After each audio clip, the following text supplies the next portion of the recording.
ध्येयं सदा परिभवग्नमभीष्टदोषं तीर्थास्पदं शिववीशैकन्यं शरण्यं भृत्यार्तिहं प्रणतपाल भवाब्धिपोतं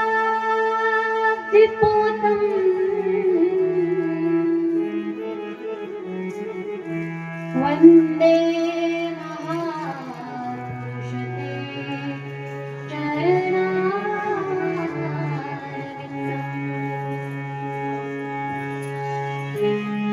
नारायणं नमस्कृत्य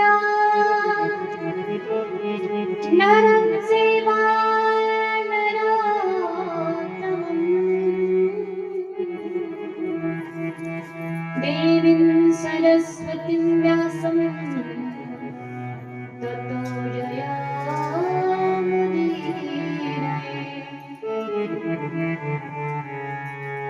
बरसाने की राधिका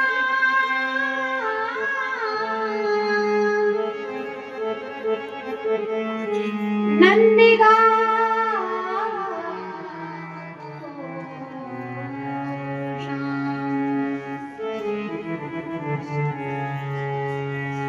तोरण के चरण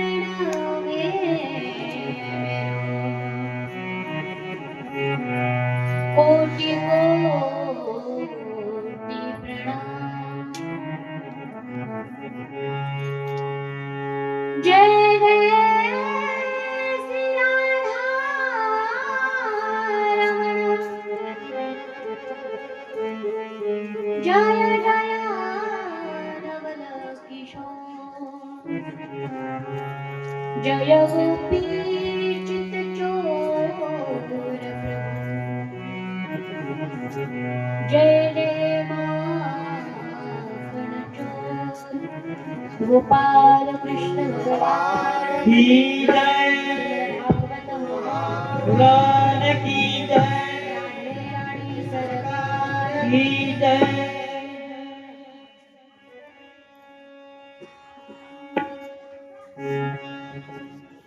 गोविंद राधे गोविंद, गोविंद राधे गोविंद, गोविंद राधे गोविंद,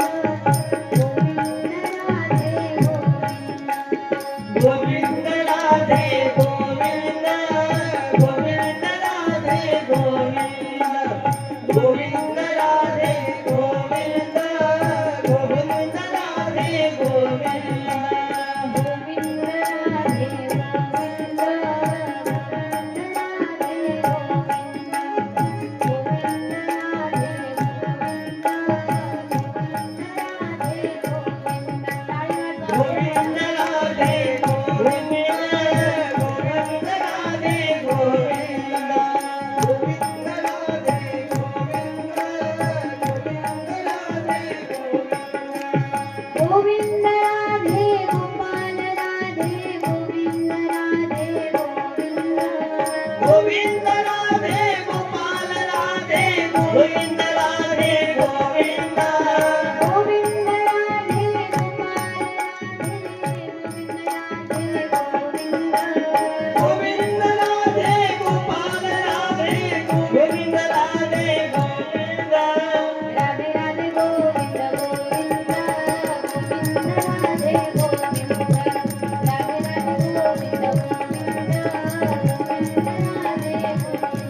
गोविंद राधे गोविंद गोविंद राधे गोपाल राधे गोविंद राधे गोविंद गोविंद राधे गोपाल राधे गोविंद राधे गोविंद राधे राधे गोविंद गोविंद गोविंद राधे गोविंद राधे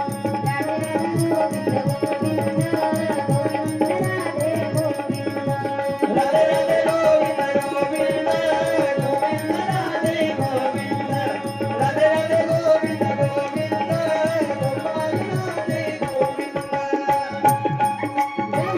गोपाल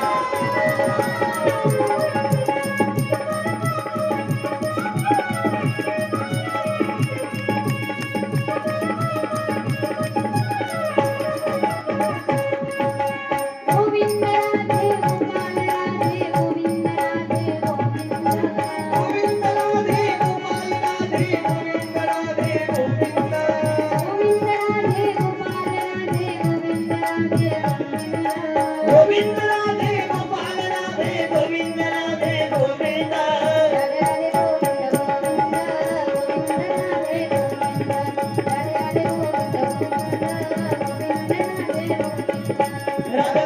गोपाल राधे गोविंद राधे गोविंद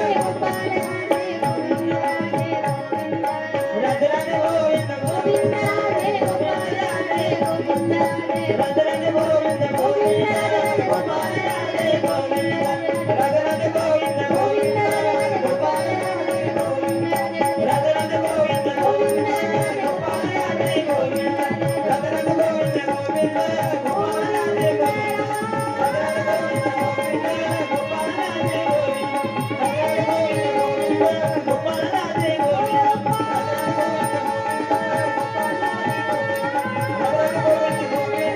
गोपाल राधे गोविंद राधे राधे गोविंद गोविंद गोपाल राधे गोविंद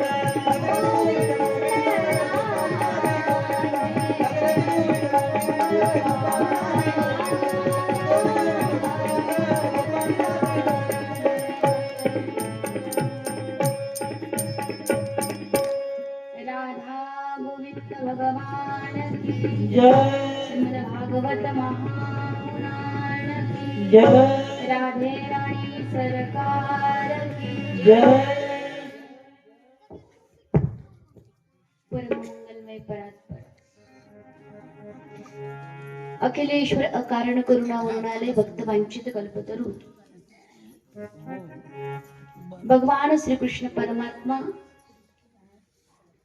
आणि भगवंताची वाङ्मय प्रतिमूर्ती स्वरूपा श्रीमद भागवत महापुराण समस्त शास्त्राचं सार भगवंताच्या भक्ताचं चरित्र आणि भगवंताच्या अवताराचा इतिहास ज्याच्यात वर्णन केलंय ते म्हणजे श्रीमद भागवत आहे. भगवंताची असीम अशी कृपा संत महंतांचे आशीर्वाद आणि समस्त ग्रामस्थ मंडळींचा चांगला असणारा संकल्प,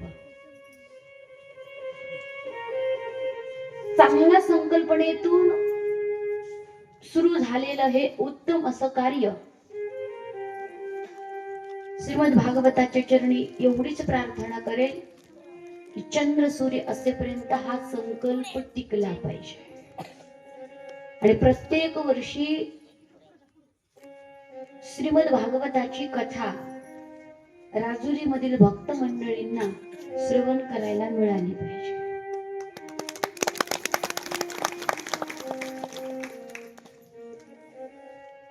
नैमित्य या ठिकाणी काय आहे?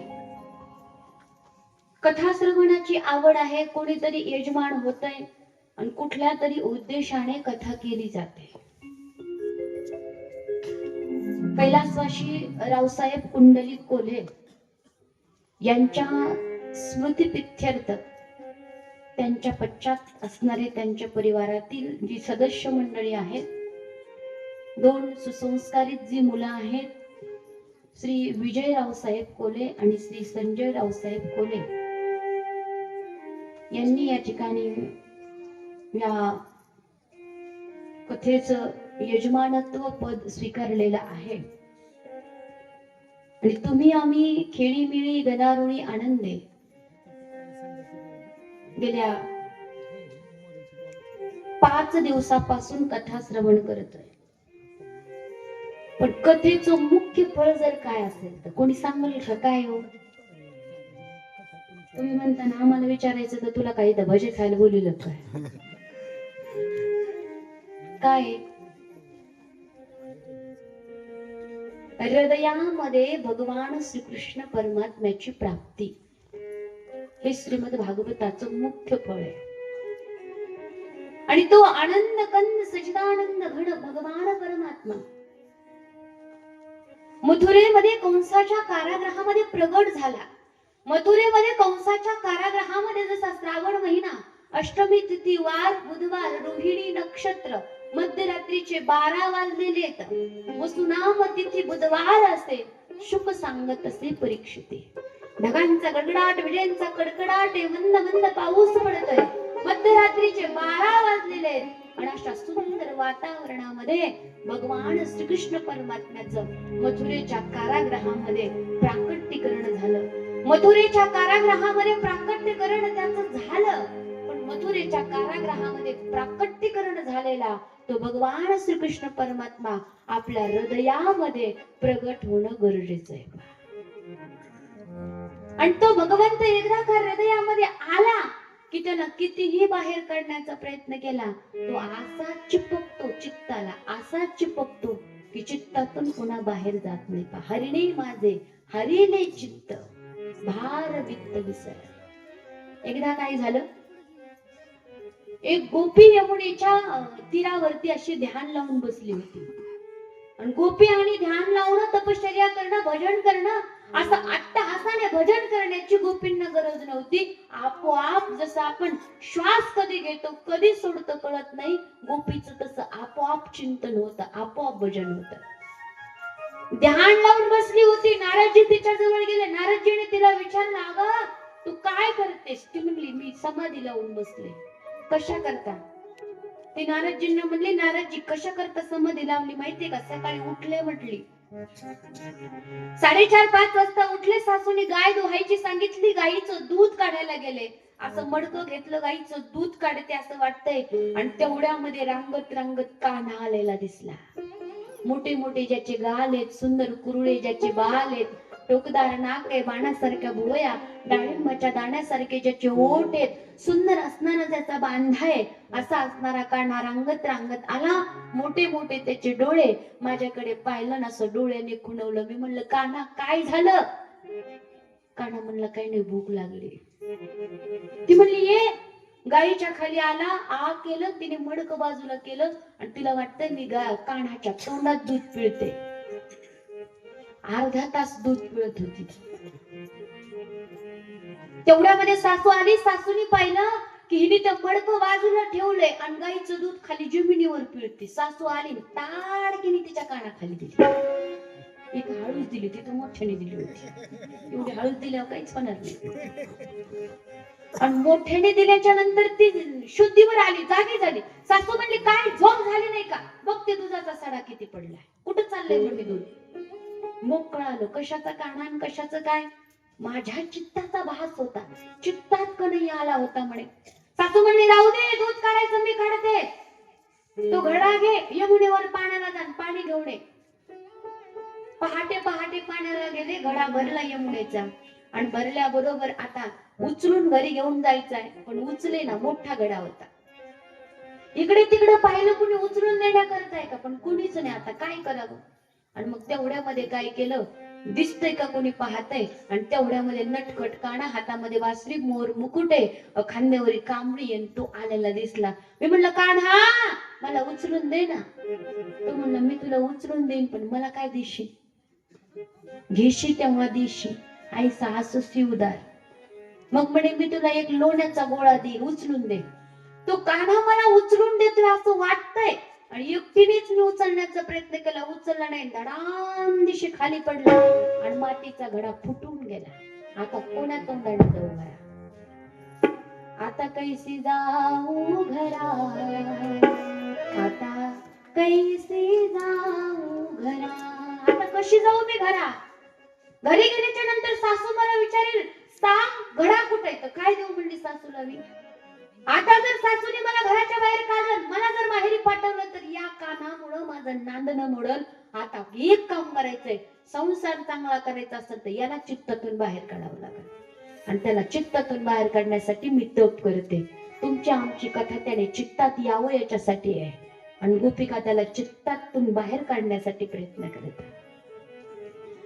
म्हणून आनंद कंद सचिदानंद घन भगवंताचा काल या ठिकाणी अवतार झाला, प्राकटीकरण झालं. तुमचा आमचा जन्म आहे आणि देवाचा अवतार आहे.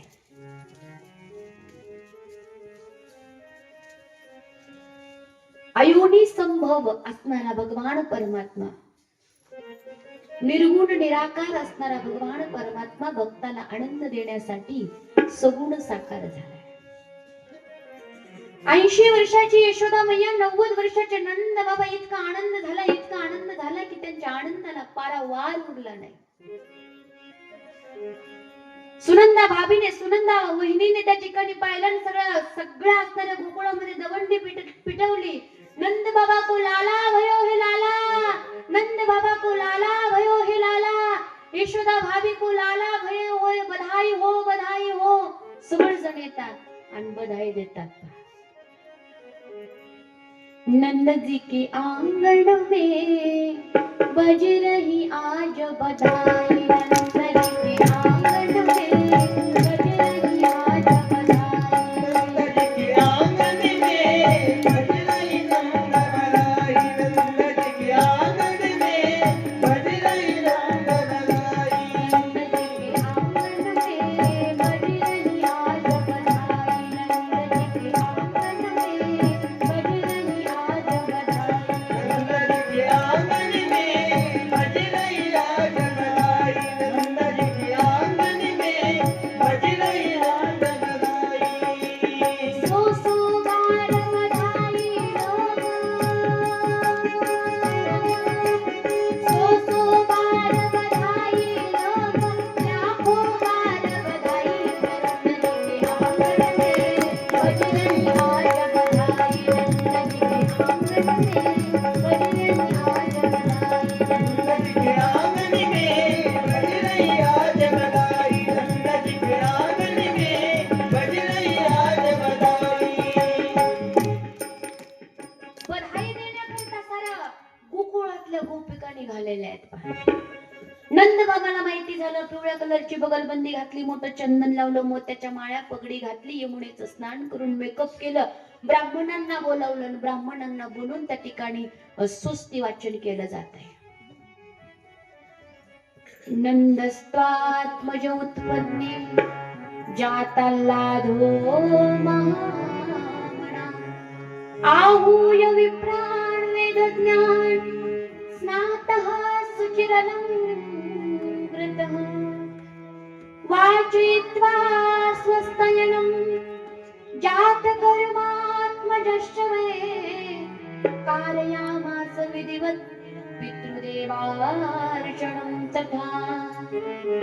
सगळ्या ब्राह्मणांना बोलावलं. ब्राह्मणांना बोलवल्याच्या नंतर पूजा सुरू झाली. पूजा सुरू झाल्याच्या नंतर नंद बाबाचं आराध्य दैवत शालिग्राम भगवंत. शालिग्राम माहितीये ना, असं गुळगुळीत गोल. आणि तो शालिग्राम घेतला. ब्राह्मण म्हणले, बाबा दही होता. ब्राह्मणी दही ओतायचं सांगितलं आणि बाबाने दूधच ओतलं. बाबा मध होता. बाबाने पाणीच ओतलं. ब्राह्मणांच्या लक्षात आलं, म्हणले, बाबा कुठं ध्यान आहे, कुठं चित्त आहे तुमचं? आता नंद बाबा थोडे लाजले. कशामुळं? म्हातारपणात पोरग झाले म्हणून. म्हणले, काय कुठं चित्त आहे? म्हणले, आता कुठं असणार आहे? म्हणले, जायचंय का पाहायला लावायला? आजही वृंदावनात गेलात तर 6 वर्षाचा मुलगा होईपर्यंत त्याला लाला म्हणतात, नाव त्या ठिकाणी ठेवत नाही. 1 वर्षाचा होऊस तर ठेवतच नाही, कारण कन्हैयाचंच नाव ठेवायला 1 वर्ष लागलं होतं. मुलगी असेल तर लाली म्हणतात, मुलगा असेल तर लाला म्हणतात. लालाकडे जायचंय का म्हणे, हो. ब्राह्मण म्हणले काही गरज नाही पूजा करायची, संकल्प सोडा. आणि आज इतकं विशाल मन नंद बाबाचं झालंय की हे सगळं जे कशामुळे मला मिळालंय, हे लालाचा आनंद, पुत्र सुख मला कशामुळे मिळालंय, त्या ब्राह्मणांच्या आशीर्वादाने प्राप्त झाले, संत महंतांच्या कृपेने हे प्राप्त झाले. म्हणून इतकं विशाल मन झालं की नंद बाबाने 2 लाख गायी दान दिलेल्या आहेत.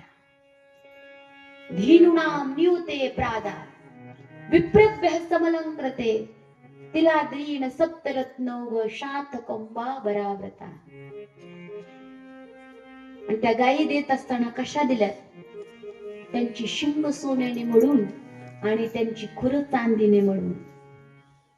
नंद महामनस्तभ्यो वासलंकार गोधनम सुतमागद बंधुभ्यो येनो विद्युपजीविनः. आणि ती गायी सवत्सा वासरासहित गाय त्या ठिकाणी दान दिलेली नंद बाबाने. इतकं नंद बाबाचं मन मोठं झालं, इतकं मन मोठं झालं, सगळ्यांना शृंगार करण्याकरता ज्या ज्या गोपींना, रोहिणीला, यशोदेला, सगळ्यांना जी अलंकार लागतात ती नंद बाबांनी अलंकार दिलेले आहेत.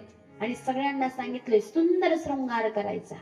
रोहिणीच महाभागा नंद गोपाभिनंदिता विचारत दिव्यवास. असं वाटू लागलंय की नंद बाबाच्या अंगणामध्ये 33 कोटी देव नाचायला लागलेले आहेत. असं वाटतंय की आपला नवरा बाळ स्वरूपामध्ये आलाय, माझा नवरा बाळ स्वरूपामध्ये आल्यावर दिसतोय कसा हे पाहण्यासाठी वैकुंठातली लक्ष्मी सुद्धा नंद बाबाच्या अंगणामध्ये आली. रमा क्रीडनो ती सुद्धा तिथं क्रीडा करण्याकरता आली. जेव्हापासून कन्हैयाचा जन्म झालाय, अवतार झालाय, स्वर्गामध्ये रंभा, उर्वशी, अप्सरेच्या लांब सडक वेळीमध्ये असणारे मोगऱ्याची फुलं आणि त्या मोगऱ्याच्या फुलामध्ये चोच मारायला मिळावी म्हणून मोर तिच्या मागे इकडून तिकडं फिरत असतात. पण जेव्हापासून कन्हैया गोकुळामध्ये आलाय ना, तेव्हापासून स्वर्गात एक सुद्धा मोर राहिला नाही, सगळी मोर गोकुळामध्ये आले.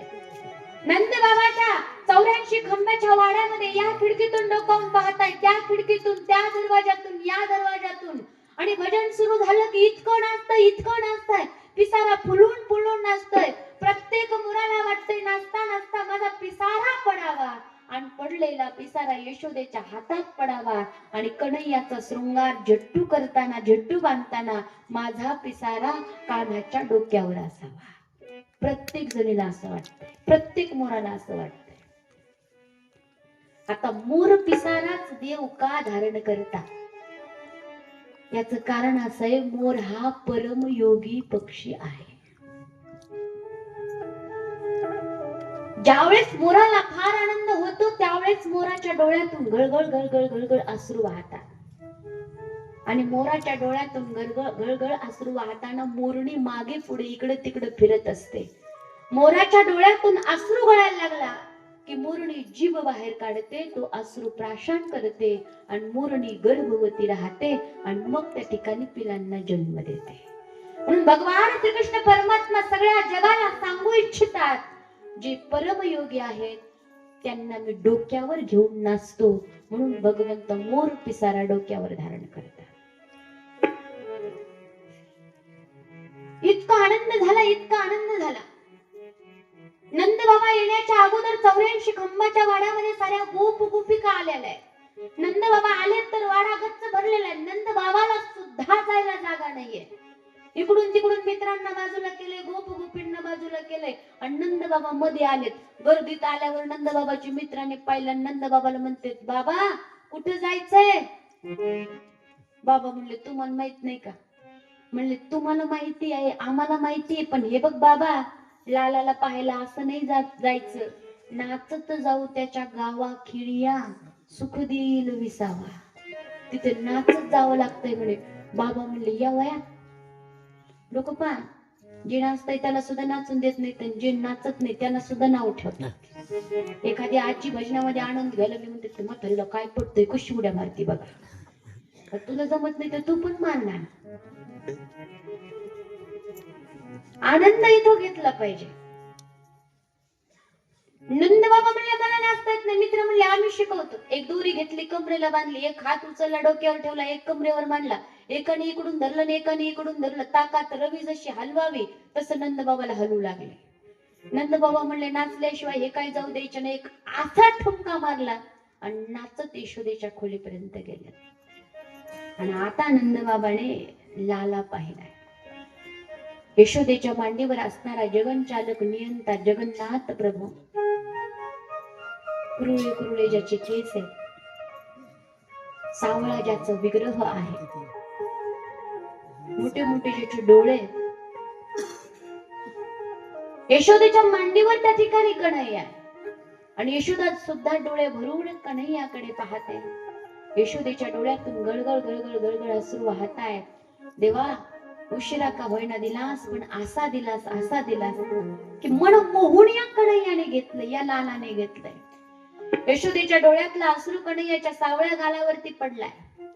यशोदेचं प्रेम इतकं उमडून आलंय, इतकं प्रेम उमडून आलंय की यशोदा मैयाच्या स्तनातून दुग्धधारा आपोआप व्हायला लागल्यात आणि भगवंताच्या मस्तकावरती पडून त्या दुग्धधारा असणाऱ्या भगवंताच्या पायावरून त्या ठिकाणी वाहू लागल्या. जणू यशोदा भगवंताला त्या ठिकाणी अभिषेक करते. नंद बाबा आलेत, कन्हैयाला पाहिलंय. इतका आनंद झाला, इतका आनंद झाला. सगळ्या गोकुळातल्या लोकांना सांगितलं तुम्हाला जे पाहिजे ते घेऊन जा, पण त्याच्या बदल्यात माझ्या कान्हाला आशीर्वाद द्या. आशीर्वाद द्या, बाकी काही देऊ नका. 18 दिवस नंद उत्सव साजरा होता. किती दिवस? तुमचं लक्ष आहे का? पण किती? 18 दिवस. गोपीनी सकाळी उठलं, आपलं घर काम आवरायचं, घागरा ओढणी घालायची, जोरदार टाळ्यामध्ये महाराजांचं स्वागत करायचं. आपल्या परिसराचं भूषण, वारकरी संप्रदायाचं ज्ञान अनेक विद्यार्थ्यांना देण्याचं, श्रेष्ठ असे ज्ञानदानाचं कार्य जे करताय, अशा असणारे आपल्या हरिभक्तीपरायण दौंड महाराज, जोरदार टाळी एकदा त्यांच्याकडे. त्यांच्या सोबत आलेले आपले हरिभक्तीपरायण प्रमोद महाराज, जोरदार टाळी एकदा त्यांच्याकडे. अनमोल असा वेळेत वेळ काढून महाराज या ठिकाणी हजर झालेले. विशेष असं गावकऱ्यांचं प्रेम त्यांच्यावरती आहे आणि त्यांचं सुद्धा गावकऱ्यांवरती फार प्रेम आहे. वारकरी संप्रदायांचे संस्कार आज मुलावरती देणं फार गरजेचं आहे. आज प्रत्येकाला वाटतं डॉक्टर व्हावं, इंजिनियर व्हावं माझ्या मुलाने, कलेक्टर व्हावं, तहसीलदार, तलाठी व्हावं. पण बोटावर मोजण्या एवढे भाग्यवान लोक असतात की ज्यांना वाटतं आमच्या मुलाने महाराज व्हावं. 2 मुलं सांभाळणं आपल्याला अवघड आहे का नाही? लोक म्हणतात या पोराने, या पुरीने कंटाळा आणला बाई, कुठं नेऊन सोडावा. आणि कंटाळा आणलेल्या पोरांना कुठं नेऊन सोडायचं तर महाराजाच्या आश्रमात नेऊन सोडायचं. तसंच आहे पा. ज्या मुलाला शाळेत काही येत नाही, लोक म्हणतात घाला संस्थेत, तिकडं तरी कामाला चलत, तिकडं तरी शिकवण नेमका. आपल्याला 2 लेकरं सांभाळणं होत नाहीत आणि आज 50-55 लेकरांचे बाप त्या ठिकाणी आमचे महाराज आहेत. स्वतःच्या लेकराला कमी जीव लावला तरी चालेल, त्याला समजून सांगता येईल. पण परिसरातली लेकरं, माय बापांनी छोटी छोटी लेकरं आज आपल्या जीवावर सोडली, आज आपल्याकडे एवढे विश्वासाने आणून घातली, म्हणून तो विश्वास टिकवण्याचं काम महाराज करतात. आता आज गायक वादक जरी बाप असला तरी गायक वादकाला सुद्धा वाटत नाही माझ्या लेकराने गायक भाऊ, वादक भाऊ. तुम्हाला वाटतं दोघांना? लग्न झाले का? लाजायला लागले ते. आता अशी अवस्था झाली, बाप टाळकरी आणि पोरग वड्याला माशी धरी. जो गायक होतो म्हणतो नको नको आपल्या पोराला नको महाराज बनायचं, लय अवघड म्हणले याच्यात. पण हे कोणाच्या पदरात पडत नाही. जन्मोजन्मी आम्ही बहु पुण्य केले, तेव्हा या विठ्ठले कृपा केली. जन्मोनी संसारी झालो त्यांचा दास. भाग्योदयेन बहुजन्म समर्जितेन सतसंगमं च लभते पुरुषो यदा वै. अज्ञान हेत कृत मोह मधांधकार नाशम विदाय हि तदोदयते विवेक.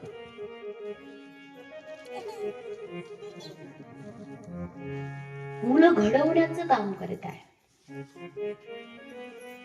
कलेक्टर बनवाल, डॉक्टर बनवाल, मोठं इंजिनियर बनवाल, पण मेल्यावर सुद्धा यायला पोरांना वेळ नाही. ज्याच्यावरती ज्ञानोबा तुकोबांचे संस्कार आहेत ते पोरं कधी व्हायला जात नाहीत. म्हणून आपल्या मुलांचा हात जर कोणाच्या हातात द्यायचा असेल, लक्ष आहे का तुमचं, जाऊ घरी मी. आपल्या मुलांचा हात जर कोणाच्या हातात द्यायचा असेल तर ज्ञानोबा तुकोबारायांच्या हातात आपल्या मुलाचा हात दिला पाहिजे का. योग्य मार्गदर्शन, योग्य रस्ता दाखवल्याशिवाय ते राहत नाही. म्हणून महाराजही या ठिकाणी आलेले. सर्व गावकऱ्यांच्या वतीने व्यासमंचाच्या तर्फे महाराजांचं मनपूर्वक या ठिकाणी आभार आहे. 18 दिवस नंद उत्सव साजरा. गोपाळ गोकुल रक्षायां निरूप्य मथुरां गतः.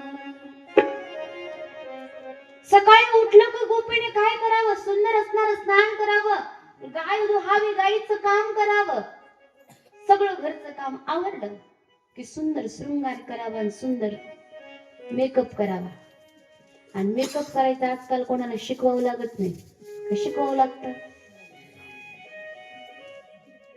मेकअप करून नंदबाबाच्या वाड्यावरती यावं, नाचावं, गावं, कन्हैयाला पाहावं, आनंद उत्सव साजरा करावा, दिवसभर तिथंच राहावं, यशोदेला घरकामात मदत करावी आणि परत आपल्या घराकडे संध्याकाळी यावं. एक होती 90 वर्षाची म्हातारी. ती म्हटली उठलं की सून रोज मेकअप करते आणि नंदबाबाच्या वाड्यावर जाते. एवढं काय म्हणे त्याला आला, रोजच पाहायला जाते. ती रोज जाते, एकदा तरी आपण जावं. आणि ती जायला निघाल्यावर मेकअप करायला आपल्या खोलीमध्ये गेली, रूम मध्ये गेली आणि म्हातारी दाराच्या फटीमधून सून कसं मेकअप करते ती पाहायला लागली. आता मला खरं खरं सांगा, सून जसं मेकअप करते तसं म्हाताऱ्यांना करता येणार आहे का? हा, इथल्या म्हाताऱ्यांना येतं. आपलं बिचाऱ्या म्हाताऱ्यांचं पहिलं मेकअप काय होता? 10-12 दिवसातून सासूने दिलं एखाद्या वेळेस तर तेल, ते तेल सुद्धा भेटत नव्हतं. भेटत होतं का? हात पुढं करायचा आणि सासूने हातावर तेल ओतायचं, तेवढं त्या ठिकाणी लावायचं. ना आता सुनाला 1-1 किलोच्या बॉटल आहेत, पण त्या म्हणतात नको, फॅशन नाही राहिली आता तेलाची. किती अवघड परिस्थिती झाली. आणि त्या म्हातारीने सून मेकअप करताना पाहिलं. सुनाने घागरा ओढणी घातली, मेकअप बॉक्स बाहेर काढलाय, काहीतरी ओठाला लावले, काहीतरी डोळ्याला लावलंय, बिंदी लावली, नाकात नथ घातली, कानातले घातले. म्हातारीने सगळं तिचं मेकअप होऊ दिलं, तिला जाऊ दिलं. आणि ती गेल्यावर म्हातारी हळू सुनाच्या रूम मध्ये शिरली. सुनाच्या खोलीमध्ये शिरल्यावर तिचं कपाट उघडलंय आणि कपाट उघडल्याबरोबर एक घागरा ओढणी घातली. 90-95 वर्षाची म्हातारी, जी कमरात वाकली, जिचं त्या ठिकाणी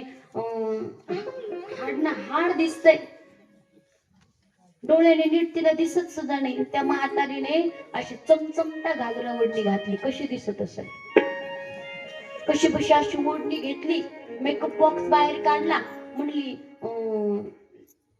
लिपस्टिक लाली हातात घेतली, म्हणली हेच तिने डोळ्यात घातलं होतं. लाली लावली डोळ्यामध्ये, काजळ घेतलं, म्हणली हे तिने ओठाला लावलं होतं, कानातलं नाकात, नाकातलं कानात. असा भुरका घेण्याची पद्धत होती. भुरका घेतला आणि काठी टेकी टेकी टेकी टेकी म्हातारी निघाली नंदबाबाच्या वाड्यावर. व्यवस्थित नीट चालता येत नव्हतं, थोडस बसायची पुन्हा उठायची पुन्हा त्या ठिकाणी चालला तिचा कार्यक्रम. इकडे नंदबाबाचे मित्र इतका आनंद लुटत होते. नंदबाबांनी सांगितलं होतं, ज्याला सोनं पाहिजे, हिरे पाहिजे, माणिक पाहिजे, मोती पाहिजे, वस्त्र पाहिजे, गाई पाहिजे, वासरं पाहिजेत, ज्याला जे पाहिजे ते घेऊन जा, पण त्याच्या बदल्यात माझ्या कन्हैयाला आशीर्वाद द्या, कारण तुमच्या आशीर्वादाची माझ्या कान्हाला फार गरज आहे. हा कानामध्ये एकट्याचा नाहीये, सर्व त्या ठिकाणी मिळून आपल्या असणाऱ्या गोकुळाचा हा काना आहे, माझ्या एकट्याचा नाहीये.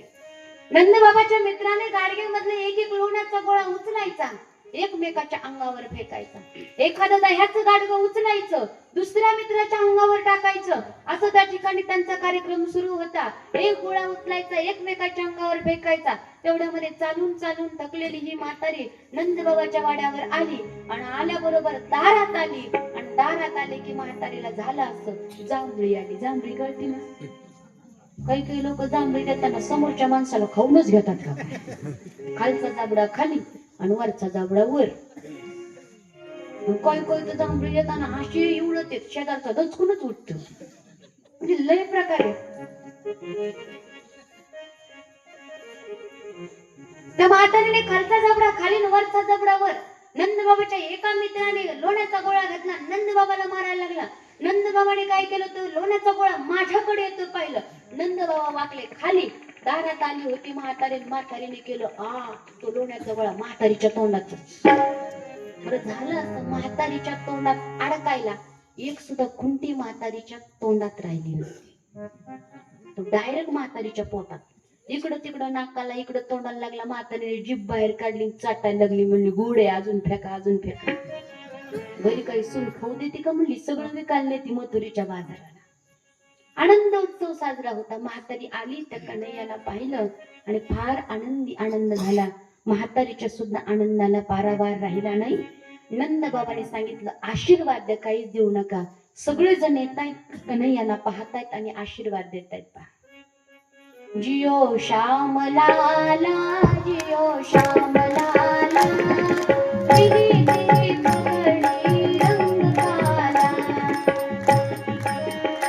जियो श्याम लाला, तेरी तेरी पगडी रंग काला.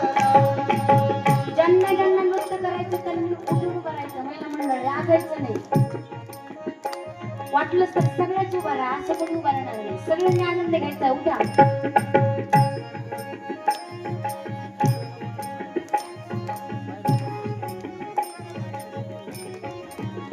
जियो श्याम लाला, जियो श्याम लाला, तेरी तेरी पगड़ी रंग काला. जियो श्याम लाला, जियो श्याम लाला. गोल्डन करायला म्हणा, गोल्डन. श्याम लाला, जियो श्याम लाला, तेरी तेरी पगड़ी रंग काला. श्याम लाला, जियो श्याम लाला, तेरी तेरी पगड़ी रंग काला. मथुरा से आए हैं नंदलाला, मथुरा से आए हो नंदलाला, मथुरा से आए हैं नंदलाला, मथुरा से आए हो नंदलाला. गोपियों से पड़ गया अब काला, गोपियों से पड़ गया अब काला. जियो जियो श्याम लाला, जियो श्याम लाला, तेरी तेरी पगड़ी रंग काला. जियो श्याम लाला, जियो श्याम लाला,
जियो श्यामलाला, गोपाल कृष्ण भगवान की, श्रीमद भागवत महापुराण की, राधे रानी सरकार की।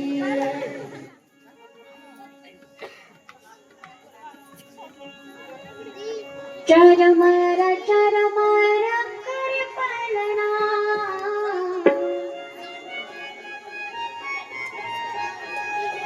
ब्रजवासी गावे जियो ललना, जियो श्यामलाला, जियो श्यामलाला, पिली पिली पगडी रंगलाला।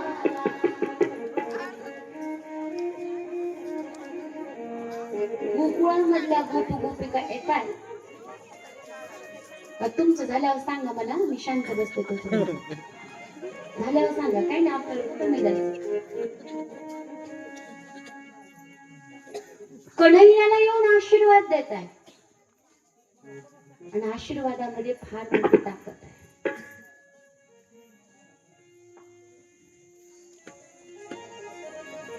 जो काम दवा से नहीं हो सकता वो काम दुआ से होता है.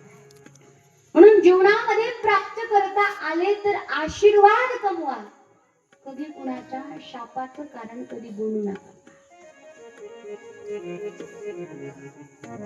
नंद बाबा तेरा लाला जुग जुग जीवे यही मेरा आशीष है. यशोदा मैया तेरा लाला जुग जुग जिये. आणि काही गोपिका म्हणतात, मैया तेरा कान्हा हमारा सदा रक्षण करे. 6 दिवस झालेत कन्हैयाला जन्माला येऊन, अवतीर्ण होऊन. नंद बाबाने विचार केला, नाचणं गाणं सुरू आहे, आनंदी आनंद झालाय. पण या लालाची खबर मथुरेचा राजा कंस त्या कंसाला द्यायला पाहिजे. ज्यावेळेस मुलगी इथून उचलली तिकडे घेऊन गेले, त्यावेळेस मुलगी तिथं गेली की मोठ्या मोठ्याने रडायला लागली. माया तिथं गेल्याच्या नंतर आपोआप बंधनं पुन्हा त्या ठिकाणी, बेड्या पुन्हा लागलेल्या आहेत, कुलूप लागलेले आहेत. मोठ्याने ओरडायला लागली. सेवकांना जाग आली, जाऊन सांगितलं. तावातावाने कंस ज्याची वाट पाहत होता तो कंस आला. आल्याबरोबर कुलप उघडण्यात आले. देवकीच्या मांडीवर असणारं तर छोटस बाळ पाहिलं. मुलगा आहे का मुलगी माहिती नाहीये. हातामध्ये तलवार आहे. तावातावाने कंस तिथे गेलाय. देवकीच्या मांडीवर असणाऱ्या त्या बाळाला उचललंय.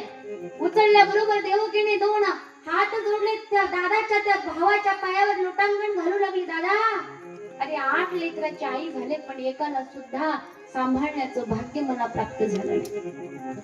8 लेकराची आई झाले पण आई म्हणण्याकरिता, मैया म्हणण्याकरिता मला एक सुद्धा लेकरू नाही. दादा ही मुलगी आहे. अरे एवढी तरी मला राहू दे. तुझ्या पुढे हात पसरते, बदन पसरते, तुझ्या पाया पडते. निर्दयी कंस राक्षस त्याला दयाच असली. मुलगी म्हटल्यानंतर कंस मोठ्या मोठ्याने हसायला लागला. अरे लोक खोटं बोलतात, त्यात काही वाद नाही, पण आकाशवाणी सुद्धा खोटं बोलायला लागले. अरे मला सांगितलं होतं 8वा जन्माला येईल आणि तुला मारून टाकेल. आणि ही तर त्या ठिकाणी मुलगी आहे आणि ही माझं काय करू शकते. स्त्री तर निर्बल असते, तिच्याकडे ताकद नसते, ती मला काय करणार आहे. कंसाने तिच्या छोट्याशा पायाला धरलं, गरगर गरगर गरगर गरगर फिरवलं. मोठी शिळा होती त्याच्यावर आपटणार. तेवढ्यामध्ये ती आकाशात उडून गेली आणि उडून गेल्याबरोबर अष्टभुजक स्वरूपाने प्रगट झाली आणि तिने सांगितलं, अरे मला काय मारतोस? तुझ लागी माझी उपजला मज आधी उपजला मज आधी उपजला मज आधी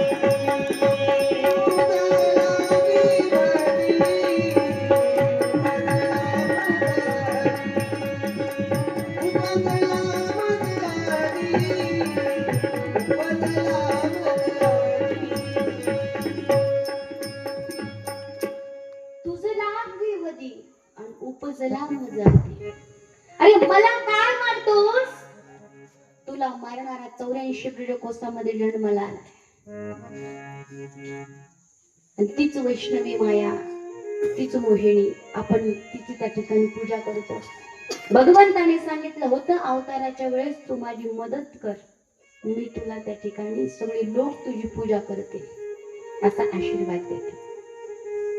कंस थरथर थरथर थरथर कापू लागला, घाबरला, रागवला, चिडायला लागला प्रत्येकावरती.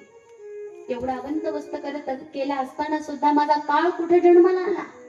कुणालाच कसं माहिती नाही कसा जन्माला आला. त्याच वेळेस देवकीला मारलं असतं तर बरं झालं असतं.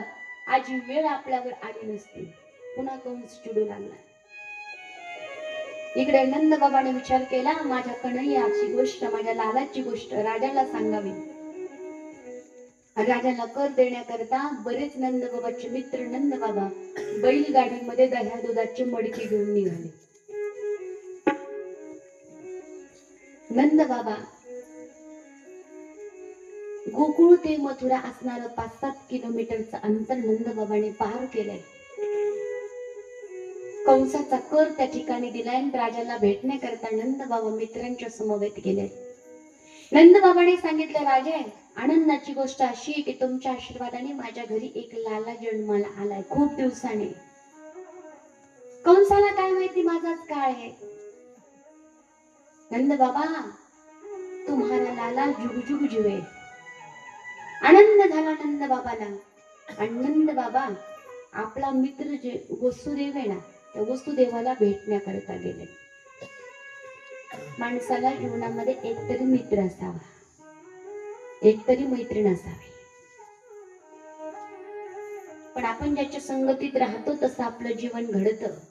संगतीने जीवन घडतं सुद्धा आणि संगतीने जीवन बिघडतं सुद्धा. त्या दिवशी सांगितलं, संगत हरिपाठ म्हणणाऱ्याची धरा. म्हणजे हरिपाठ 2-4 वर्ष लागतील पण शिकता. चांगली गोष्ट शिकायला वेळ लागतो पण वाईट गोष्ट शिकायला वेळ लागत नाही.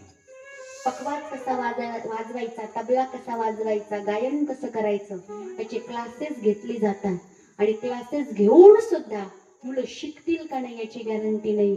मला तुम्ही सांगा, दारू कशी प्यायची याचे क्लासेस आहेत का? दारू माहितीये का? कसे डोळे झाकायचे, कसे डोळे मिचमिचायचे, कसं तोंड आंबट करायचं, कसा चकना घ्यायचा सोबत, आहे का काही क्लासेस? किती प्रमाणात घ्यायचं आहे का? बरं, तंबाखूला चुना कसा लावायचा, कसं म्हणायचं याचे सुद्धा क्लासेस आहेत का? पण लेकरू मोठं झालं की लेकरू त्या ठिकाणी काय करतंय, मोकळी चुन्याची डबी घेतय, माती घेतय आणि चुन्याच्या डबीत हात घालतय, बोट बाहेर काढतय, मातीला लावतय, आजूबाजूशी मळतय, तसं मळतय. आणि आई बापाला आई आजोबाला इतकं कौतुक वाटतं, आमच्या बाळा लय हुशार आहे. म्हणलं कस काय बाळा, दाखव रे तंबाखू म्हणून. म्हणजे जस काय बाळाने जगच जिंकलंय. माता याला मांडीवर घेतोय, याला मांडीवर घेऊन याच्या समोर तंबाखू मळतोय. लहान मुलांची बुद्धी जी नजर तीक्ष्ण असते, लवकर त्यांची ती बुद्धी सगळं ग्रहण करते. म्हणून लहान मुलं असताना मायबापाची, आजी आजोबांची आपण कसं वागावं, कसं बोलावं, कसं वागावं हे त्या ठिकाणी कळालं पाहिजे. तर आजकाल लोक गेल्याच्या नंतर पहा ना, फार परिस्थिती फार बिघडली. पहिलं त्या ठिकाणी पाहुणे आले की पाहुणे आल्याच्या नंतर लगेच चर्चा व्हायची. पाणी दिलं की चर्चा व्हायची, कसं यांना ऊस, कशी सोयाबीन, काय म्हणतात कांदे, कसा आहे भाव, बरं आहे का सगळं पीक पाणी, याची चर्चा व्हायची. आता पाहुणे आले आणि घरात बसले की पहिलं विचारतात चपटे पेनचं चार्जर आहे का. बाकी काही घेणं देणं नाही. आणि पुन्हा चर्चा झाली तर झाली, म्हणते आमचं पोरग इतकं हुशार आहे, इतकं हुशार आहे. बाप म्हणते काय सांगावं त्याला, तुम्हाला आमच्या पोराची बुद्धी इतकी चाणाक्ष आहे की मला मोबाईल मधलं काही कळत नाही, पण तेवढं आमच्या पोराला कळतंय. तुझ्याकडे असतो 1 तास, बाकीचे 23 तास पोराकडेच मोबाईल असतो, का कळणार नाही? कळलं ना सगळं त्याला. या गोष्टीची सवय अगोदर पासूनच लावली पाहिजे, तर त्या ठिकाणी लेकरं घडतात. एक तरी जीवनामध्ये मित्र मैत्रिणी पाहिजे. जी गोष्ट आपण आपल्या आईला सांगू शकत नाही, बापाला सांगू शकत नाही, जी गोष्ट आपण आपल्या बहिणीला नाही, भावाला सांगू शकत नाही, पण एखादी गोष्ट अशी असते की ती गोष्ट मनमोकळ्यापणाने आपण आपल्या मित्र मैत्रिणीला सांगतो. सहखेल ती खादती इति सखाह. ज्यांचे विचार जुळतात ते मित्र मैत्रीण होतात, ज्यांचे चेहरे जुळतात ते भाऊ बहीण असतात, ज्यांचे विचार जुळत नाहीत आणि ज्यांचे चेहरे जुळत नाहीत ते नवरा बायको असतात. फक्त ऍडजस्टमेंट ओनली. ती म्हणते बाई आता काय करावं, नशिबाला आले ते भोगावं लागेल. खरं मित्र त्याला म्हणायचं. मित्राच्या सुखामध्ये एखाद्या वेळेस नाही जाता आलं तरी चालेल, पण मित्र दुःखामध्ये असेल तर 100 काम सोडून सगळं बाजूला सोडून माझा मित्र दुःखात आहे, मला जावंच लागेल.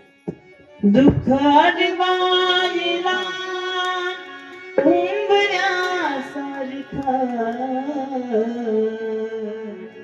मित्र बनव्यामध्ये गरब्यासारखा, मित्र बनव्यामध्ये गरब्यासारखा, मित्र बनव्यामध्ये गरब्यासारखा.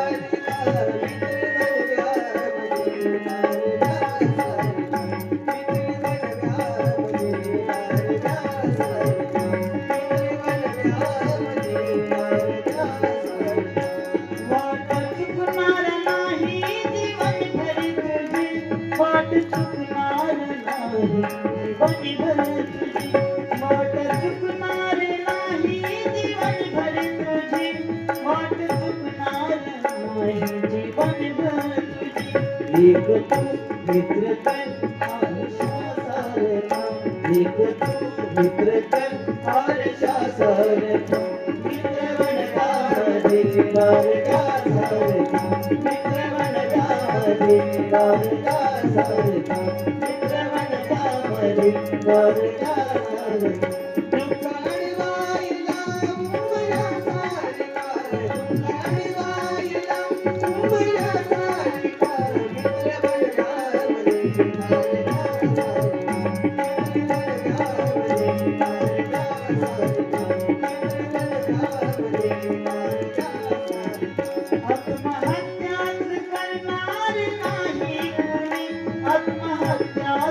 करणार नाही कुणी, आत्महत्याच करणार नाही कुणी, आत्महत्याच करणार नाही कुणी.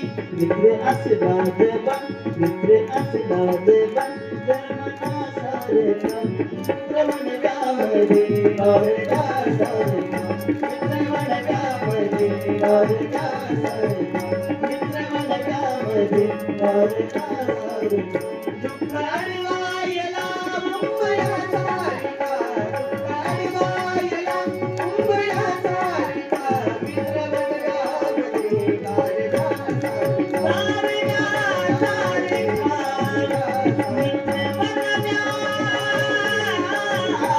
मित्र बनव्यामध्ये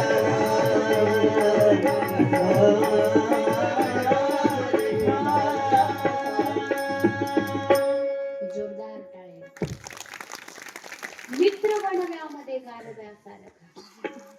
मित्राजवळ मन मोकळं केलं की मन असं त्या ठिकाणी हलकं होतं. एक तरी मित्र पाहिजे. नंद बाबा आणि वसुदेव मित्र होते. नंद बाबा वसुदेवाच्या जवळ गेले. मित्राचं लक्षण काय असावं? आपला आनंद सारा बाजूला सारला. नंद बाबाच्या डोळ्यातून गळगळ गळगळ अश्रू व्हायला लागले. नंद बाबा वसुदेवाला म्हणतात, वसुदेवा ऐकलंय रे, सगळं माहीत झालंय मला. अहो ते देवकी पुत्रा कंसेन वहता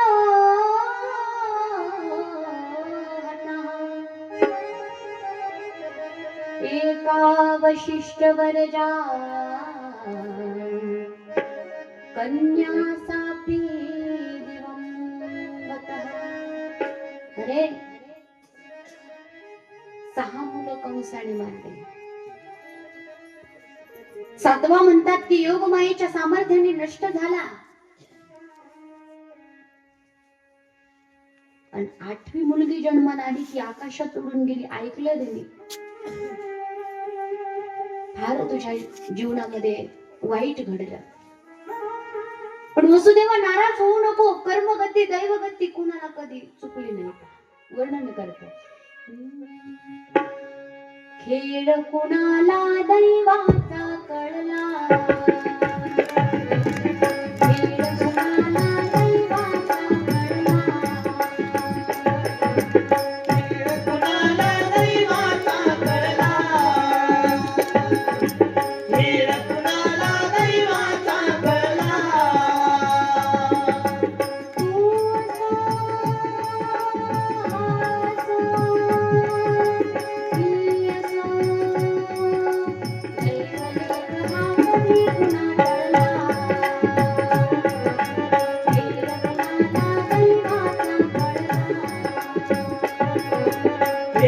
कुणाला दैवाचा कळला,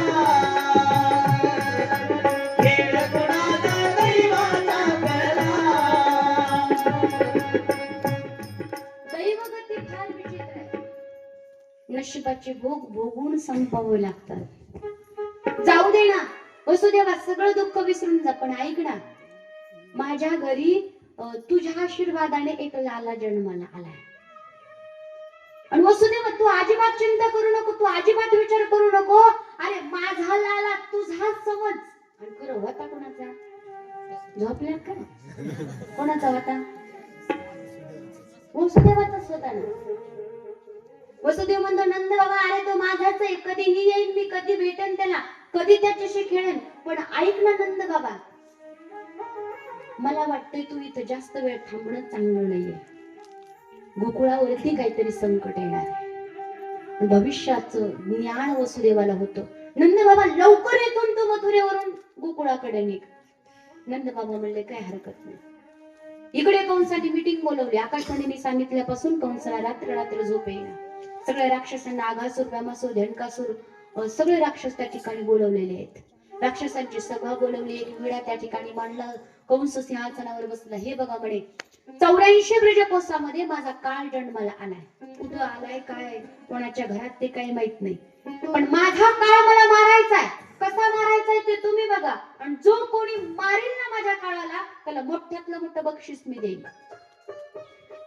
कुणाची तयारी सांगा बरं, कसं कसं मारतात? आणि लेडीज फर्स्ट या न्यायाने उठल्या. कोण? प्रसिद्ध मावशी. कोणत्या? पुतना मावशी. राम अवतारात सुद्धा पहिली हिडिंबा मारावं लागली. आणि कृष्ण अवतारात सुद्धा पहिली पुतनाच मारावं लागली. आणि पुतना मावशी उठल्या. अकराळ विक्राळ केसो, भले मोठे मोठे दात, भले धिप्पाड ही हत्ती सारख्या हाती पुतना मावशी. आणि उठल्या बरोबर लगबग लगबग चालत पुढे आल्या. आणि कंसाला म्हणल्या मी जाते म्हणे. कंस म्हणे पुतना मावशी तू जाशील, पण तू कसं मारशील? माहितीये का तुला कोणत्या गावात जन्माला आलाय? ती म्हणली राजे मी काय करेल माहितीये का? 2 महिन्याच्या आतली जी मुलं आहेत ना, त्या मुलांना मी मारेन. कसं मारशील सांग ना. मी काय करीन, त्यांची आई घर कामात गुंतलेली असली की त्याला मांडीवर घेईन. मांडीवर घेतल्याच्या नंतर माझ्या स्तनाला विष लावीन आणि दूध पाजण्याच्या निमित्ताने त्याला विष पाजीन आणि ती आपोआप मरून जाईल म्हणे. कंस म्हणे बस खाली. तुझं जर रूप पाहिलं तर मला भीती वाटते. थरथर थरथर मला कापताय म्हणे. तुला कोण घरात येऊ देणार आहे? आणि घरात येऊ दिलं तर येऊ दिलं, खरं सांगा लहान मुलं देतात का कोणी कुणाच्या हातात? एकतर आईचा जीव की प्राण कोणावर असतो? खरं खरं सांगा महिला मंडळ, तुम्हाला तुमच्या नवऱ्याची शपथ, तुम्हाला लेकरू झाला, तुमचा जीव नवऱ्यावर असतो का लेकरावर? मोठ्याने बोला, कोणावर? ऐका बर का तुम्ही, संक्रांत जवळ आली. कोणावर? लेकरावर. बाळाचं बाप मेनं तुमच्यावर जीव लावलं. म्हणते आता मला लेकरू झालं, आता काय करायचंय त्याचं? बायांचं असं असतं काही काही, इथल्याने बरं का, आमचं तिकडचे इथल्याने चांगले आहे, 2 दिवस राहायचे. इतका जीव असतो, इतका जीव असतो, लेकरू कसं असू द्या, आईला प्राणापेक्षा प्रिय असतं. ढेकळात टाकलं उळकून येणार तरी आई म्हणते, बाई माझं काय सोन्या आहे, काळा झार सोन्या. एकदा तरी एक लेकरू असं होतं, हातपाय काढी म्हणून ढेरी वाढली. ते लेकर असतात तसे, ते त्याला म्हणजे शोभणी झाल्यावर, शोभणी माहिती ना तुम्हाला, ते अशी हातपाय काढी मोडी नुसती ढेरी वाढलेली. त्यातली त्यात थंडीचे दिवस होते अशा, त्याला इतकी सर्दी झाली होती, गंगा जमुना ढेरीपर्यंत नव्हत होते. आईने असा म्हशीच्या दुधाचा दूध काला केला आणि आई अशी खाऊ घालती. खाऊ घालता घालता घालता काही तोंडात जातोय, काही नाकातल्याला लोंबतोय. 7-8-10 माश्या आल्या, त्याला चिटकल्या. सहज आपले महाराज चालले होते, दौंड महाराज. आणि चालल्या चालल्या ती मावशी म्हणती, महाराज बघा ना माझा वाघ्या कसा दूध काला खातोय. आणि वाघ्याला तर माशाने खाऊन घेतलं. इतकं आईचं प्रेम असतं बाळा. कोण देईन बाळाला? पुतना म्हणली, राजे तुम्ही मला हे स्वरूपात पाहिलं, पण माझं रूप कसं आहे माहितीये का? मला पुतणीने एका क्षणामध्ये रूप पालटलं. इतकी सुंदर झाली की जणू वैकुंठातली लक्ष्मी तिथं मथुरेत आली का काय. लांब सडक वेळी गजरा तिला आली, ते त्या ठिकाणी असणारी पैठणी साडी, आणि त्या ठिकाणी लगा केला आली पहन के साडी, चली मतवाली, अशी ठुमकत ठुमकत ठुमकत ठुमकत ती त्या ठिकाणी निघाली. 84 पीठकोशामध्ये आली. पाणीगाव असेल, बरसाणा असेल, रमणरेती असेल, अशा आसपासच्या 84 कोसाच्या प्रजामध्ये ती आली. 2 महिन्याची जेवढी मुलं जन्माला आले, तेवढ्या मुलाला ती मारू लागली. 7 दिवसाचा कन्हैया झालाय, चतुर्थीचा दिवस आहे. आणि कन्हैयाने विचार केला, हिने जर सगळी मुलं लहान माझ्या वयाची मारून टाकली, तर मी मोठ्यापणी खेळायचं कोणासोबत? चोरी कोणाबरोबर करायची? वासरं कोणाबरोबर चारायला जायची? गायी कोणाबरोबर चारायच्या? मला मित्रमंडळ राहील का? आणि माझ्यामुळे अनेकांची हत्या होते, माझ्यामुळे अनेक त्या ठिकाणी छोट्या जीवाला त्या ठिकाणी मरावं लागतंय. आणि आज भगवान परमात्म्याने तिला अशी त्या ठिकाणी बुद्धी दिली की तिने दुसऱ्या कोणत्या गावात न जाता गोकुळामध्ये यावं. नामा म्हणे आली नंदाची घरा, स्वरूप सुंदरा देवांगणा. ती निघाली, आता आली गोकुळामध्ये. गोकुळामध्ये आल्याच्या नंतर सुंदर स्वरूप तिने बनवलेले, गोपी नटून तटून जात आहेत. आणि नटून तटून गोपींचा घोळका निघालाय. त्याच्यामध्ये ती म्हणली, अगं कुठं चालला? ती म्हणली, तुला माहित नाही का नंदाच्या लालाकडे? ती म्हणली, मी पण तिकडे चालले, चला. पण त्या म्हणल्या, बाई तुला आजपर्यंत कधी या गावात पाहिलं नाही, कोण आहेस तू? ती म्हणली, मी आले लांबच्या गावातून कन्हैयाला पाहायला, तिथं मला कळालं म्हणे की नंदराजाला मुलगा झालाय, म्हणून पाहायला आली. आता बाकीच्यांनी विचार केला, नंद बाबा कोणाला बोलावतात, कोणालाही दान देतायत, कोणालाही जे पाहिजे ते देतायत, आपण कसं म्हणावं तू कशाला आली? जाऊ दे, आलीच आली. त्या गवळणींच्या समवेत ती नंदबाबाच्या वाड्यामध्ये 84 खंबाच्या आली. आणि आल्याबरोबर सगळ्या गोपिका मध्ये शिरले, त्यांच्या समवेत ती शिरली. नंदबाबा तर अजून आलेले नव्हते, पण यशोदेने तिच्याकडे पाहिलं.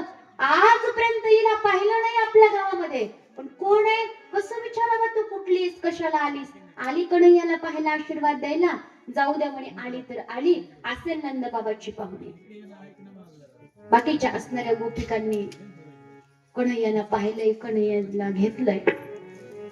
यशोदेने विचार केला, आल्यात गोपिका, आता त्यांच्याकडे देते, माझं घर काम राहिलंय ते करून देते. लहान जर मुलं असतील तर आईला वाटतं कुणीतरी यावून माझ्या लेकराला घ्या. यशोदेने दिलं त्या गोपींकडे आणि यशोदा गेली कामाला.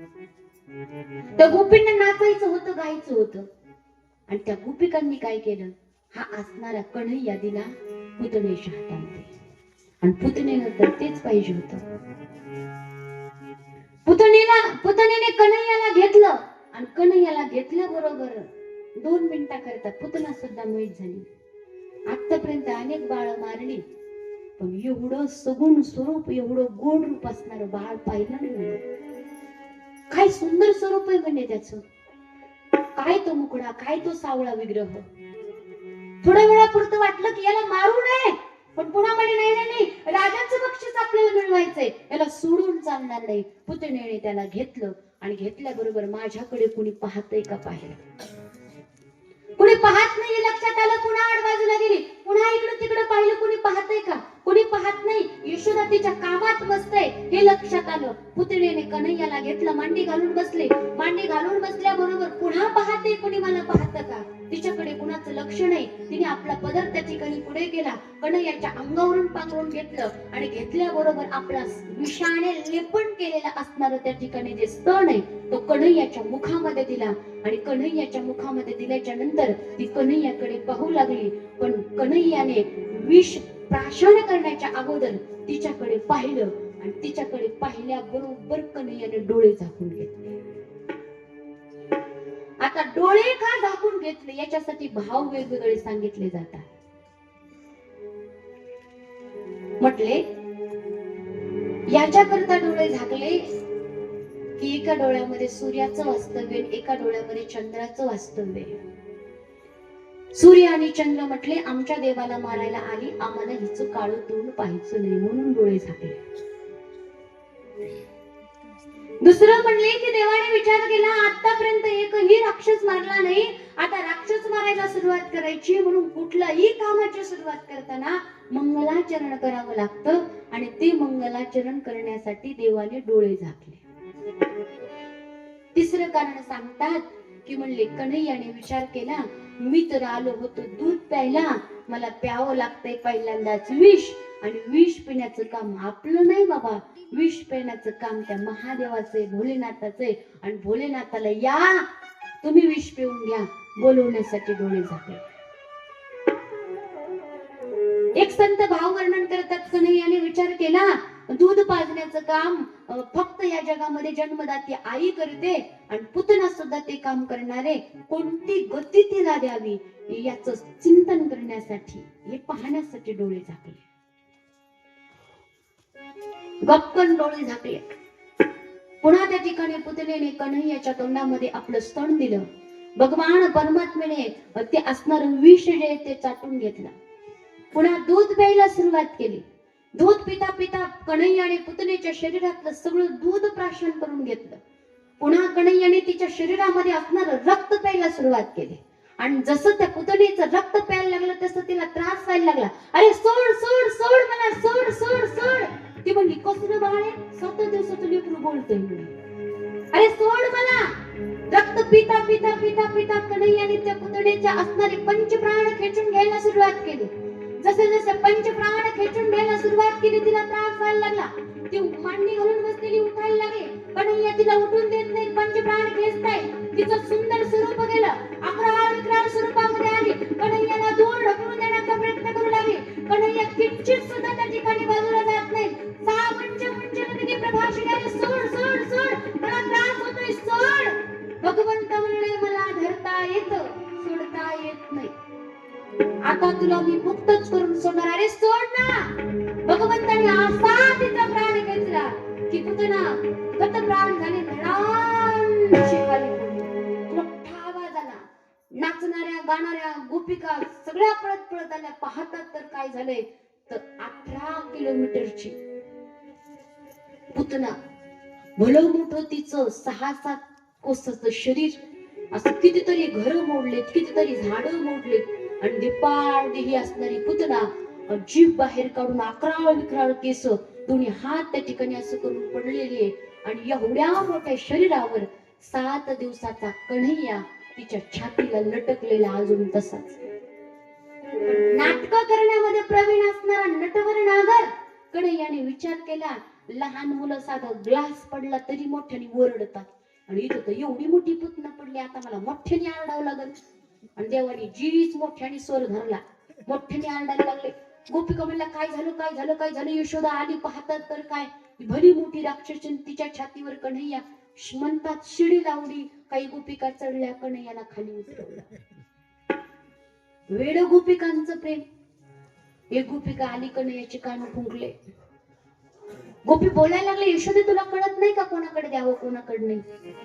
एवढा नवसा सायाचा आणि पोरग म्हातारपणात झाले, सांभाळता येत नाही का तुला नीट. यशोदेच्या तोंडातून तर एक सुद्धा शब्द कुठे, फक्त डोळ्यातून गळगळ गळगळ अश्रू वाहतायत. निशब्द यशोदा झाली. मनातल्या मनात यशोदा विचार करते, आज नंद बाबांनी जर मला आल्यावर विचारलं असतं कन्हैयाला काही झालं असतं तर मी काय सांगितलं असतं. जाताना मला बजावून गेले होते, पोराकडे नीट लक्ष दे, बाळाला नीट सांभाळ, लालाकडे लक्ष दे. काय गरज होती मला काम करायला जायची. कोण कुठली ती आलेली बाई, तिच्या हातामध्ये कन्हैयाला दिलं आणि काय झालं बाई, माझ्या कानावर केवढं मोठं संकट आलं होतं. पण गणपती बाप्पाची कृपा, माझा काना वाचला. त्या गणपतीची त्या ठिकाणी खरोखर फार कृपा आहे. दुसऱ्या गोपिकांनी घेतलं आणि इकडं गोपिकांनी कन्हैयाला घेतलं. गोपिका गोशाळेमध्ये गेल्या. गाईच्या खुराकालची माती घेतले. माती घेतल्याबरोबर कन्हैयाची नजर काढू लागल्या. त्या राक्षसीनीची नजर लागली म्हणे कन्हैयाला. गाईच्या खुराखालची माती घेतली. त्या गोपिका म्हणतात, इंद्रियाणी ऋषिकेश प्राणा नारायणोवतु श्वेतदीप पतिश्चित्तम म्हणो योगेश्वरोवतु. माझ्या लालाच्या इंद्रियाचं रक्षण ऋषिकेश भगवंत करो. माझ्या लालाच्या प्राणाचं रक्षण नारायण भगवंत करो. माझ्या लालाच्या मनाचं रक्षण त्या ठिकाणी योगेश्वर भगवंत करो, प्राणाचं नारायण भगवंत करो. आणि ती माती नजर काढून त्या ठिकाणी फेकून देऊ लागली. कन्हैया मात्र मूर्ख मूर्ख हसताय. गोपिकांनो, नजर काढताय तुम्ही, पण माहितीये का तुला नारायण कोण आहे. गोपिकांना माहिती का ऋषिकेश कोण आहे. अगं योगेश्वर कोण आहे, मीच आहे ना. माझ्याच नावाने माझा झाडा देताय. काय प्रेम आहे गोपिकांना त्यांचं. गोमूत्र घेतलं. गोमूत्रेण स्नापयित्वा पुनर्गोरोज सार्वकम रक्षांच कृष्ण शकृता द्वादशं घोषणामभि. गोमूत्राने स्नान घातलं, गाईचं शेण अंगाला लावलं कन्हैयाच्या. म्हणजे राक्षसीनेचा स्पर्श झालाय, पण पवित्र करण्यासाठी त्यांनी त्या ठिकाणी गाईच्या गोमूत्राने स्नान घातलं. गाईचं गोमूत्र फार पवित्र आहे. 33 कोटी देवाचं वास्तव्य जिच्यामध्ये ती असणारी गोमाता, जिच्या शेणामध्ये लक्ष्मीचा वास आहे, जिच्या गोमूत्रामध्ये गंगेचा वास आहे. एक गाईला प्रदक्षिणा घातली तर त्या ठिकाणी पृथ्वी प्रदक्षिणा घातल्याचं पुण्य, 33 कोटी देवाचं दर्शन घेतल्याचं पुण्य लागतंय. आपली हिंदू संस्कृती आपल्याला गावरान गाय पाळायला सांगते. पण हिंदू धर्मानुसार आपण कुठलंच आचरण करत नाही. दिवाळीच्या पूजा करता, सण उत्सवा करता, दर्शन घेण्याकरता, पूजा करण्याकरता, घास खाऊ घालण्याकरता एक तरी गाय आपल्याकडे पाहिजे. पण आता शोकांतिका या गोष्टीची आहे. गायी खाटकाला विकल्या जातात आणि कुत्रे पाळले जातात. गाय खाते, गवत देते, अमृतासारखं पवित्र दूध. कुत्र खातं चॉकलेट बिस्किट आणि देतं काय का तुमच्याकडले कुत्रे दूध देतात. कुत्र्याची जात आहे, किती खाऊ घाला, उलटल्याशिवाय भुंकल्याशिवाय राहणार नाही. पण गोमाता आहे हो. अनाथाची आई शिंदूताई सपकाळ यांचं चरित्र जर वाचलं असेल किंवा युट्यूबला व्हिडिओ आहे ते ऐकलं असेल तर त्या गोठ्यातल्या गायीने बाळांचं पण अनाथाची आई शिंदूताईंचं केलं. पहा, छोटी माता आहे. आपल्या लेकराचं कल्याण केल्याशिवाय, आपल्या लेकरांना जवळ केल्याशिवाय आणि आपल्या लेकराचं संकट दूर केल्याशिवाय राहत. आज खेड्यामधल्या बाईच्या डोक्यावर एक टोपलं आहे, कडेला एक लेकरू आहे आणि पाठीमागे एक बकरी आहे आणि त्या बकरीच्या मागे 2-4 पिल्ले आहेत. उड्या मारीतच निघाले. म्हणलं कशाला ओ बकरी, गाय पाळा. म्हणले नाही बाई नाही, नवरा काहीच घेत नाही. या बकरीचे पिल्ले विकून विकून ते एवढा मोठा नेकलेस केलाय. बकरी पाळता गाय नाही. गायी खटकाला विकू नका. प्रत्येकाच्या दारामध्ये जो स्वतःला हिंदू म्हणून घेतोय त्या हिंदूंच्या गोठ्यामध्ये एक पवित्र असणारी गावरान गाय पाहिजे.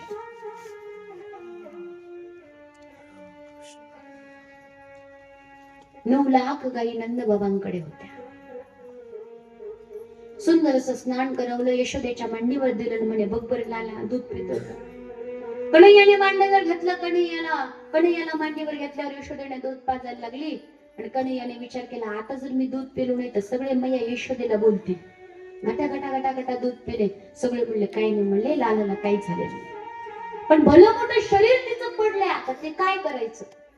तेवढ्यामध्ये नंद बाबा आले, पाहिलं, सगळे मित्र आले, पाहिलं, बापरे केवढं संकट. तरी वसुदेवाने सांगितलं होतं लवकर जा.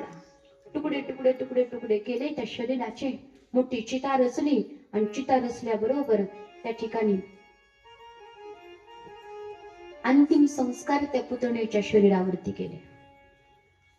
परीक्षित राजाला श्री शुकदेव मुनी सांगतात, राजा आश्चर्याची गोष्ट अशी झाली, पुतणेच्या शरीरावर अंतिम संस्कार केले, पण पुतणेच्या शरीरातून सुंदर असा चंदनासारखा सुगंध सगळ्या असणाऱ्या परिसराला मोहित करून घेत होता. मग हा सुगंध आला कुठून. म्हटले हा सुगंध पुतणेच्या दिव्य देहातून आला, कारण ती भली राक्षसी नसली तरी जगन्नाथाचा स्पर्श तिला झालाय, त्याच्यामुळे ती परम पवित्र झाली. आणि भगवंताने तिला धातूचित गती दिली. म्हणे काय पाहिलं पुतणेचं भगवंताने. पुतणेचं खाणं चांगलं होतं का, पुतणेचं काम चांगलं होतं का, पुतणेचं कुळ चांगलं होतं, काहीच चांगलं नव्हतं पुतणेचं. म्हणलं कोणत्या कुळातली होती पुतना.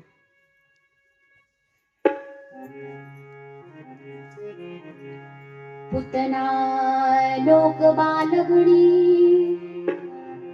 राक्षसी रुधिराशणा जिघांसयापि हरये स्तनं दत्वापसद्गतिम्. पुतना लोक बालगुणी, लहान मुलं लोकांची मारायची हे तिचं काम होतं. आहार काय होता, लहान मुलांचं रक्त पिणं, मांस खाणं हा तिचा आहार होता. कुळ कोणतं होतं, राक्षस कुळातली होती. पण फक्त भगवंताने विचार केला, दूध पाजण्याचं काम या जगामध्ये आई करते. मावशी नाही, आत्या नाही, मामी नाही, काकी नाही, भले सावत्र आई सुद्धा नाही. म्हणून या पुतणेला धातृचित गती देवाने दिली. याच्या एवढं दयाळू मयाळू कृपाळू या जगात देवा दया, देव दया, देव दया,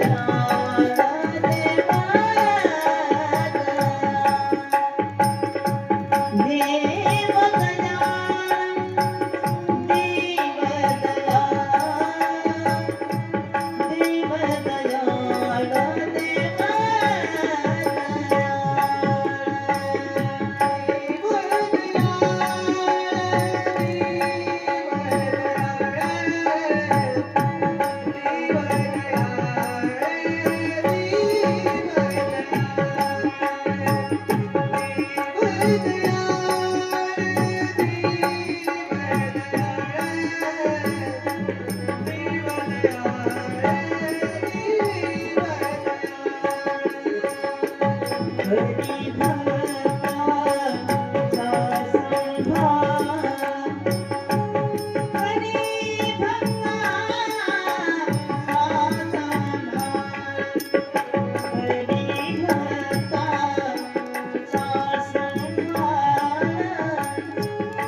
देव दयाळ करी तुकयाचा सांभाळ देवा आहे जवळी अंतरे बाय. मला तुम्ही सांगा, जाग आहेत ना सगळे? झोप आली की मला सांगा. देवाने जर कृपा केली नसती तर आपण त्याच्या मंदिरात गेलो असतो का? देवाने जर कृपा केली नसती, माझ्याकडे बघा, देवाने जर कृपा केली नसती आपण त्याची एकादशी धरली असती का? लोकांना आता नमस्कार केला की चमत्कार पाहिजे, एक लोटा जल आणि सब समस्या का हल. देव के देव महादेव म्हणे का तेच खराय म्हणे, बाकी सगळे खोटे. लवकर पावतो म्हणे तोच, आणि आमचा भोळा महादेव आहे. तुका म्हणे भोळा चिंकू झाले कडे कला. भोळा म्हणजे काय हो? हा, भोळा माहितीये का? भोळा एकदा मी असंच म्हणलं भोळा माहितीये की, एक जण म्हणली हो, मी म्हणलं कुठे? ती म्हणली घरी झोपला.